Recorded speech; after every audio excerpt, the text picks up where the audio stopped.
दोस्तों, क्या आप जानते हैं कि भारत की आजादी की लड़ाई के इतिहास में एक ऐसा भी अध्याय है जो न केवल भारत बल्कि जर्मनी, अमेरिका और ब्रिटेन तक फैला था। यह एक ऐसा षड्यंत्र था जिसने अंग्रेजों की जड़ें हिलाने की कोशिश की, लेकिन इतिहास के पन्नों में अक्सर इसे अनदेखा कर दिया गया। यह कहानी है गदर पार्टी के क्रांतिकारियों की, जर्मनी की रणनीतियों की और भारतीय सैनिकों के अद्भुत साहस की। यह कहानी है उस जुनून की जिसने पहली बार वैश्विक स्तर पर अंग्रेजों के खिलाफ कुछ करने की सोची। आज हम आपको बताएंगे हिंदू जर्मन षड्यंत्र की वो सच्चाई जो इतिहास के पन्नों में छुपी है। कौन थे वो वीर सपूत जिन्होंने अपनी जान की बाजी लगाई और कैसे एक गुप्त योजना में अमेरिका से लेकर जर्मनी तक का सहयोग मिला और आखिर क्यों ये षड्यंत्र असफल रहा। तो जुड़िए हमारे साथ, क्योंकि आज हम इतिहास के उस हिस्से को उजागर करेंगे जिसने भारत की आजादी की नींव रखी। नमस्कार दोस्तों, मैं हूं ब्रजेश परियार। अगर आप चैनल पर नए हैं तो चैनल को सब्सक्राइब कर लें और अगर आप हमारे वीडियो फेसबुक पे देख रहे हैं तो हमें फॉलो जरूर कर लें। तो चलिए कहानी को एकदम शुरुआत से शुरू करते हैं। 1914 का साल था और ब्रिटेन प्रथम विश्व युद्ध में जर्मनी के खिलाफ लड़ाई लड़ रहा था और उस समय जो हमारा भारत था वो ब्रिटिश शासन की गुलामी में था। लेकिन कुछ भारतीय क्रांतिकारी दुनिया के दूसरे कोनों में जाकर अपनी मातृभूमि की आजादी के लिए योजना बना रहे थे और उसी योजना का नाम है हिंदू जर्मन षड्यंत्र। 20वीं सदी की शुरुआत में भारत का स्वतंत्रता संग्राम दो हिस्सों में बटा हुआ था। एक तरफ महात्मा गांधी थे जो अहिंसा और सत्याग्रह के मार्ग पर थे और दूसरी तरफ कुछ ऐसे क्रांतिकारी थे जिन्होंने बंदूक और बम को अपना हथियार बनाया और उनका मानना यह था कि जो भी आजादी हमको मिलेगी वो बंदूक और बम के दम पर मिलेगी, अहिंसा और सत्याग्रह के मार्ग पर चलकर नहीं मिल सकती। और इन्हीं क्रांतिकारियों ने जो बम और बंदूक के दम पर आजादी लेना चाहते थे, उन्होंने ही पूरे के पूरे विश्व में जाकर हर एक देश के जो राजनायक होते हैं उनसे मिलकर और जो ब्रिटेन के खिलाफ थे उन देशों में जाकर, उन देशों के राजाओं से मिलकर, उन देशों के लोगों से मिलकर उन्होंने ये षड्यंत्र बनाया और एक योजना बनाई कि कैसे हम ब्रिटिश शासन को भारत से खदेड़ सकते हैं। वैसे तो इस षड्यंत्र का जो केंद्र था वो बर्लिन, अमेरिका और भारत के कुछ हिस्से और जर्मनी थे, लेकिन इसका जो मेन श्रेय है वो जाता है बर्लिन कमेटी को। और बर्लिन कमेटी जो 1914 में गठित हुई थी उसी को इंडिया इंडिपेंडेंस कमेटी के नाम से भी जाना जाता है और वहीं से इस षड्यंत्र की शुरुआत होती है। अब मैं आपको इस षड्यंत्र के जो मुख्य किरदार थे जिन्होंने इसमें मेन रोल निभाया उनके बारे में बताता हूं कि कैसे वो विदेशी धरती पर पहुंचकर भारत की आजादी के लिए षड्यंत्र रच रहे थे और कैसे उन्होंने इसको अंजाम देने की पूरी कोशिश की। तो सबसे पहले जो व्यक्ति आते हैं वो है लाला हरदयाल। ये गदर पार्टी के मुख्य संस्थापक सदस्य थे। इन्होंने ही गदर पार्टी की स्थापना की और गदर पार्टी का जो मेन काम था वो ये था कि जो भी भारतीय सैनिक हैं जो अंग्रेजों की सेना में भर्ती हुए हैं उन्हें विद्रोह के लिए भड़काया जाए। यानी कि अगर भारत के लोग ही भारत की आजादी में, जो भारत के लोग ट्रेंड हैं, जो सेना में भर्ती थे ब्रिटेन की में, और वही अगर ऐसा करने लग जाएं कि वो उनके खिलाफ खड़े हो जाएं, तो हमें ये जो आजादी की लड़ाई है इस समय पे ऑलरेडी जर्मनी जैसे जो देश थे वो तो ब्रिटेन के खिलाफ थे ही। अगर भारत की सेना, जो भारतीय मेन सेना थी, वो भी अगर इनके खिलाफ आ जाए तो फिर हमें आजादी मिलना बहुत आसान हो जाएगा। और इसके थ्रू इन्होंने जर्मनी से भी बातचीत करना स्टार्ट किया और जर्मनी के राजनायकों से ये मिले और वहां मिलकर इन्होंने जर्मनी से हेल्प मांगी कि ये हमें कैसे भी करके इस चीज में मदद करें कि ये हमें हथियार दें और हमें कुछ पैसा मुहैया कराएं जिससे कि हम एक संगठन बना सके और वो संगठन लड़ेगा भारत की आजादी की लड़ाई। और जर्मनी ने सहयोग इसलिए किया क्योंकि जर्मनी का इस समय पे ब्रिटेन दुश्मन था और ब्रिटेन के दुश्मन होने की वजह से जर्मनी भी चाहता था कि कैसे भी करके ब्रिटेन कमजोर पड़ जाए। इसलिए जर्मनी के जो राजनायक थे उन्होंने इनकी सारी शर्तें मानी और सारी चीजें मानने के बाद वो इन्हें हथियार और पैसा देने के लिए पूरी तरह तैयार हो गए। दूसरे जो मेन व्यक्ति हैं वो है रासबिहारी बोस। रासबिहारी बोस ने जापान में रहते हुए इस षड्यंत्र को सक्रिय समर्थन दिया। उन्होंने भारतीय क्रांतिकारियों को हथियार और समर्थन जुटाने में मदद की। तीसरे जो व्यक्ति आते हैं वो अजीत सिंह, जो भगत सिंह के चाचा थे, जो हमारे शहीद भगत सिंह क्रांतिकारी थे उनके खास जो चाचा थे वो थे अजीत सिंह। वो तीसरे व्यक्ति थे जिन्होंने इस षड्यंत्र में साथ दिया। अजीत सिंह ने इस आंदोलन के दौरान भारतीय युवाओं को प्रेरित किया और जर्मनी से मदद हासिल करने में अहम भूमिका निभाई। चौथे व्यक्ति थे वीरेंद्र नाथ चट्टोपाध्याय। इन्हें बर्लिन कमेटी का संस्थापक सदस्य माना जाता है। इन्होंने जर्मनी से भारतीय स्वतंत्रता के लिए राजनीतिक और आर्थिक मदद जुटाई। इस षड्यंत्र को कामयाब बनाने वाले पांचवा जो इंसान था वो कोई पुरुष नहीं वो एक महिला थी, वो थी मैडम भीकाजी कामा। भारतीय स्वतंत्रता संग्राम की यह महिला युद्ध यूरोप में रहकर भारत की आजादी के लिए संघर्ष कर रही थी। उन्होंने जर्मनी और फ्रांस में भारतीय स्वतंत्रता का झंडा लहराया।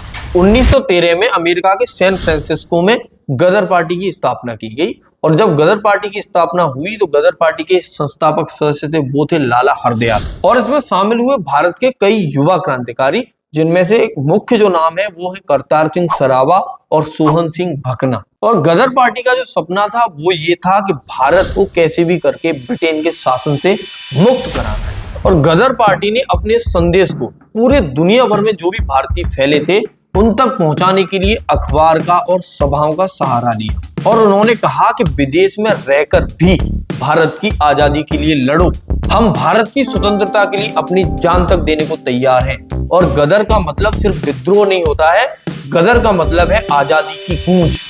और 1914 में जैसे ही प्रथम विश्व युद्ध स्टार्ट हुआ उसके बाद गदर पार्टी ने अपने इस प्लान को, अपनी इस योजना को भुनाने की पूरी तैयारी कर ली। उनका मुख्य उद्देश्य था भारतीय सैनिकों को ब्रिटिश सेना के खिलाफ विद्रोह के लिए उकसाना, भारत में बड़े पैमाने पर हथियार भेजना, जर्मनी और आयरलैंड से मदद लेकर ब्रिटिश हुकूमत को गिराना।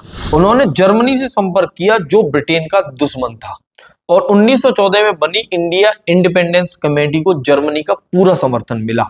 कैसर विल्हेम II जो उस समय जर्मनी के सम्राट थे, उन्होंने भारतीय क्रांतिकारियों को पैसा और हथियार दोनों ही तरीके से समर्थन देने के लिए पूरा वादा किया। वीरेंद्र नाथ चट्टोपाध्याय और जर्मन के राजदूत फ्रांज वॉन पोपेन के बीच एक गुप्त समझौता हुआ और इसमें योजना ये थी कि जो जर्मनी है वो भारत के अंदर हथियार भेजेगा और जिससे कि जो भारत के अंदर लोग रह रहे हैं वो भारत के अंदर रहकर भारत में ही विद्रोह कर सके। और उनकी ये योजना थी वो धीरे धीरे रंग लाने लगी। 1915 में सिंगापुर में जो भारतीय सैनिक थे उन्होंने विद्रोह किया और ये विद्रोह जब हुआ तो ज्यादा सफल तो इसको नहीं कह सकते कि विद्रोह सफल हुआ, लेकिन भारतीय सैनिकों ने विद्रोह कर दिया और वे अंग्रेजों से भिड़ गए। और इधर सिंगापुर में भारतीय सैनिकों ने विद्रोह किया, उधर जर्मनी से जो भी हमारी गदर पार्टी थे उसके लोग भारत के अंदर हथियार भेजने की प्रक्रिया में लग गए कि इधर अगर अंग्रेज जो ब्रिटेन के लोग हैं वो बिजी रहेंगे तो हम आसानी से वहां पर भारत के अंदर अपने हथियार भेज सकते हैं। और इस मिशन को नाम दिया गया वैगनडोर्फ प्लान। इस प्लान में होना था कि जो जर्मनी जहाज है उनमें हथियार भरने के बाद भारत में हथियार भेजे जाएंगे, लेकिन जो ब्रिटेन की खुफिया एजेंसी थी उसको इस बात की भनक लग गई और जैसे ही उन्हें ये पता चला कि भाई जर्मन के जहाजों में भारत के अंदर हथियार आने वाले हैं और उससे विद्रोह हो सकता है, तो पूरी की पूरे ब्रिटेन सैनिकों के अंदर, पूरी की पूरे ब्रिटेन साम्राज्य के अंदर एक खलबली मच गई और उन्हें लगा कि अगर हम इसे अभी नहीं रोक पाए और अगर इसको रोकने में असमर्थ हुए तो भारत अपनी आजादी ले लेगा। जब ब्रिटेन की खुफिया एजेंसी के द्वारा ये चीज का पता लग जाता है तो जो भारत के अंदर हथियार आने थे जिनसे विद्रोह होना था वो असफल हो जाता है और इस असफलता की वजह से जो भी भारतीय एक्टिव लोग थे उनके खिलाफ अमेरिका में ही सैन फ्रांसिस्को षड्यंत्र केस चलाया जाता है 1917 के अंदर और उन पर आरोप लगाया गया कि इन्होंने ब्रिटिश साम्राज्य के खिलाफ षड्यंत्र रचने की योजना बनाई है।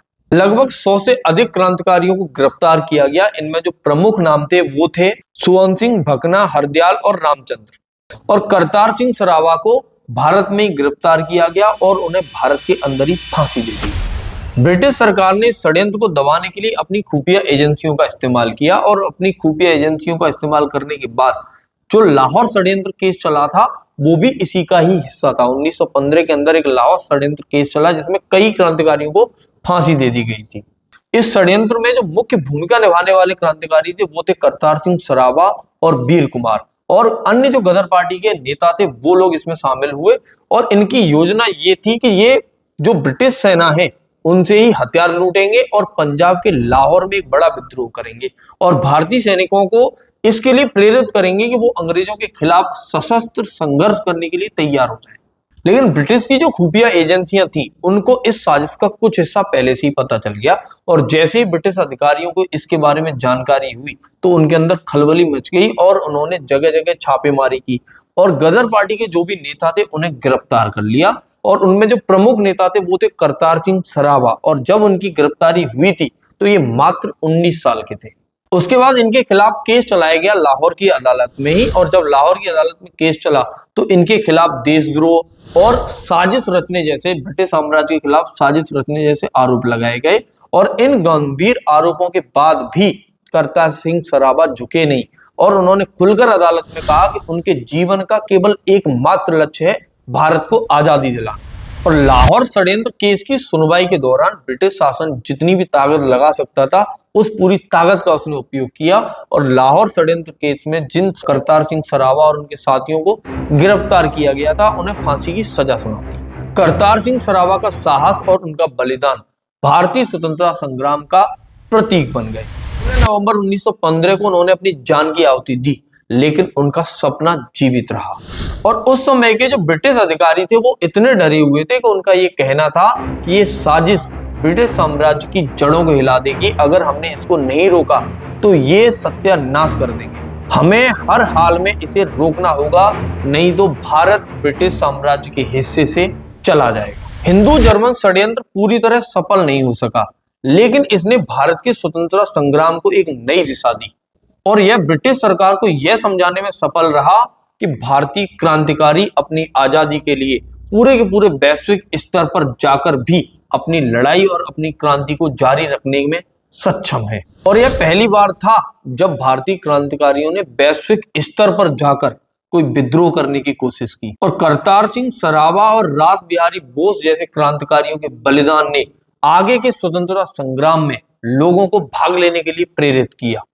यहां पर मैं आपको एक चीज और बताऊं कि जो सत्य और अहिंसा और सत्याग्रह के मार्ग पर चलने वाले लोग थे वो लोग थे जिन्होंने प्रथम विश्व युद्ध के दौरान भारत के अंदर, पूरे के पूरे भारत के अंदर ये मुहिम छेड़ी कि जितने ज्यादा लोग हो सके वो अंग्रेजों की सेना में भर्ती हों, और कई जगह पर जबरदस्ती भी लोगों को भर्ती कराया गया, क्योंकि अंग्रेजों ने इन्हें एक लॉलीपॉप दिया, और वो लॉलीपॉप ये था कि जैसे ही प्रथम विश्व युद्ध खत्म हो जाएगा और ब्रिटेन युद्ध को जीत जाता है या हार जाता है, वो भारत को कुछ अधिकार देंगे और भारत को आजाद करने में भारत की मदद करेंगे।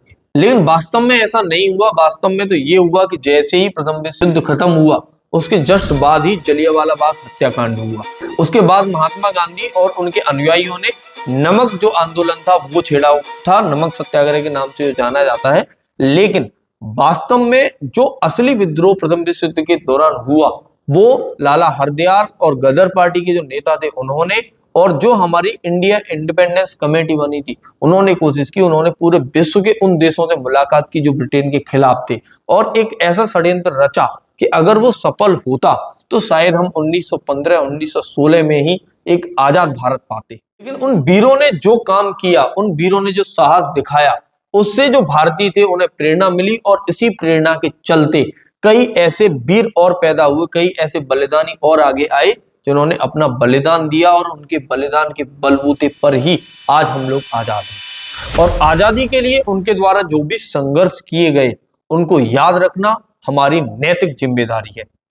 जय हिंद, और स्वतंत्रता संग्राम के हर एक नायक को मेरा दिल से नमन।